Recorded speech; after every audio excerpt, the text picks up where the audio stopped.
Mit navn er Eva Mortensen, og jeg er skoleinspektør her på Vigerslev Allé Skole.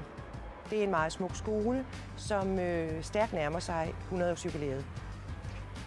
Vi har igennem mange år ønsket en gennemgribende istandsættelse af skolen, for selvom den er smuk udvendig, så er den meget slidt.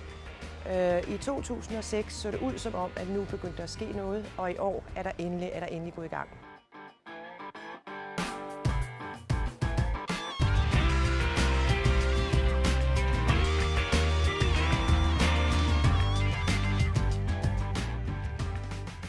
I første fase af genopretningsplanen handler om vores naturfagsområder.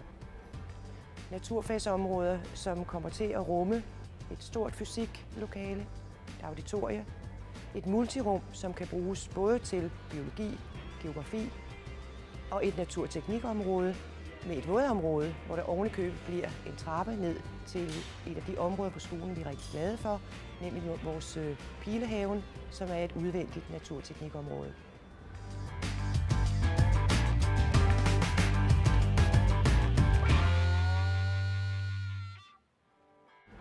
Det er ikke kun naturteknik eller den naturfaglige afdeling, der nu bliver renoveret.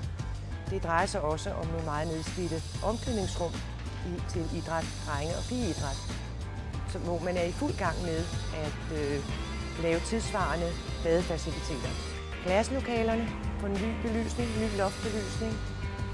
Nedslidt gulvbelægning er blevet erstattet af nye gulve, så alt i alt kan man sige, at vi er kommet godt på vej. Både lærere og elever glæder sig utrolig meget til at indtage de nye områder, fordi det giver nogle helt andre muligheder, end I har været vant til. Der er ingen tvivl om, at naturfagslærerne står på tæerne af hinanden for at komme til at erobre de nye lokaler, fordi det giver mulighed for en undervisning, som en værkstedsbaseret undervisning, som vi synes, vi har savnet rigtig længe.